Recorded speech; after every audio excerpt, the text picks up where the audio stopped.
Newsflash mga ka-nation, with the housing market down and interest rates low, this is actually the best time to purchase a house for first-time buyers. Pero tandaan, dito sa Amerika, in order to buy a home, you need to have good credit history. So, how do we do that? To give us some tips, we're here with Rod Mercado, President and CEO of Financial Rescue LLC. Hi Rod, kamusta? Kamusta rin? Mabuti. Mabuting mabuti. Nakikita ko talagang mabuting mabuti. Okay. So, let's talk credit score po. What are the things that a person has to do in order to get a credit score that's good enough to buy a house?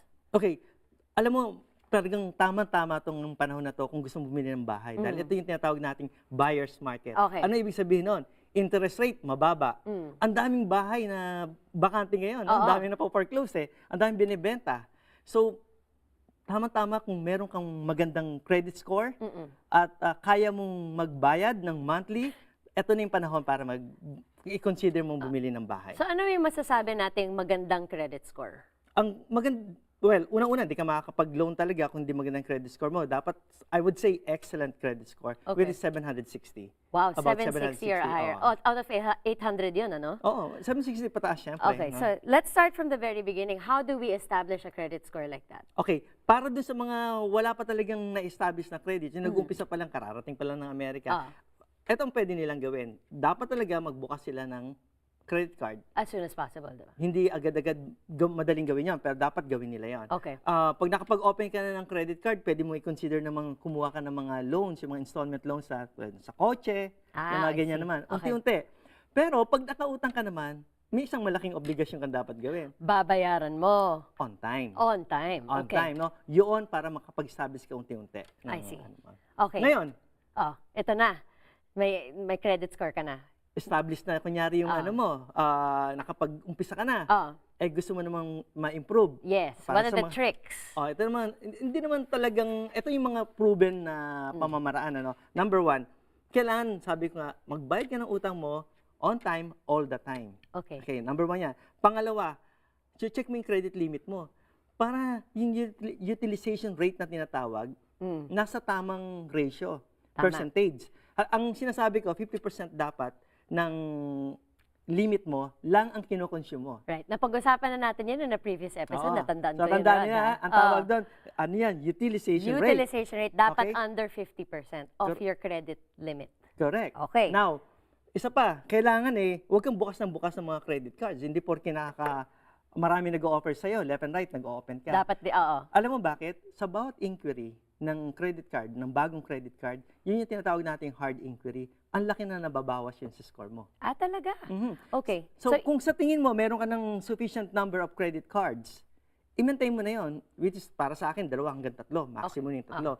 Tapos, kapag may mga luma ka ng credit cards, yun yung palagi mong gagamitin. So the I-maintain mo na the yan. older cards are better. Yes, Mas mahusay sila para sa pagtaas ng credit score mo. tama yun. Okay, so ngayon, na-establish na yung credit, pinataas na yung score, nandun na tayo sa 760. Paano natin yan i-maintain? Okay, merong dapat na ginagawa tayo na kadalasan hindi natin ginagawa. Yun ay yung pagre-review ng credit report. Ikaw ba ginagawa mo yan? Paminsan. Paminsan-minsan, di ba? Pero dapat ginagawa natin yung regularly. Okay. Ako nga, maniwala ka sa hindi. Every month, meron akong report. Wow. Tinitignan ko yun. Line by line?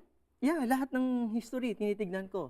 Kasi para kung merong mga pwede kang i-contest, may i-contest mo kaagad yan. Maayos, maaari kasing may errors din eh. Minsan ang creditor mo, napadala mali. So, Magtataka ka, ba't ang laki ng utang ko? Wala naman akong ganito. pero it's up to you na mahanap mo yun sa credit report Hindi mo. malalaman ng bureau yun kung Right. nagkamaling creditor, di ba? Okay. It's up to you. Para checkin mo talaga para Okay. malaman mo yan. So, Rod, what if someone has poor credit talaga? I mean, they tried, they didn't succeed. Mababa yung credit score nila for whatever reason. Makakapagbili pa pala sila ng bahay? Or So no? to say, hindi talaga. Hindi talaga. So, alam mo naman dito sa Amerika, napaka-importante ng credit rating. Right. So, talagang yun na aalagaan natin. Huwag natin papabayaan na bumagsak ang credit rating natin. To ang credit get to score that natin. point. Yeah. Okay. So, ngayon, kung minsan naman may mga nangyayari din na na-delay ka or na-late ka talaga sa payments, no? Minsan, akala natin, naku, sayang, consistent na sana Missed ako. opportunity na yun Oo. para sa atin. Oo. 6 months, 12 months ang gaganda ng pagbabayad mo tapos may isang buwan ka lang na So may na-miss. solution pa ba doon? May solusyon yun, tawagan mo sila. Oh. Meron kasi silang tinatawag na goodwill adjustment. Ah, Ang ganda ng pangalan, goodwill adjustment. So, ibig sabihin, dahil maganda ka magbayad before, i-consider nilang parang hindi ka na late sa payment. so parang kung one time, oops lang, Yeah, parang pwede mo ganon. silang papag-usapan with, Yes. para malusot yun. Madaling gawin yon. Okay. Para maayos na uli. At alam mo, magkaroon nga ng delay, 5% na, 5 points down, easily nangyayari yun. Wow. So, yun ang ayaw natin gawin. So diba? those are some really great tips, Rod. Why don't you tell our Nation po kung saan kayo mahahanap kung may tanong pa sila?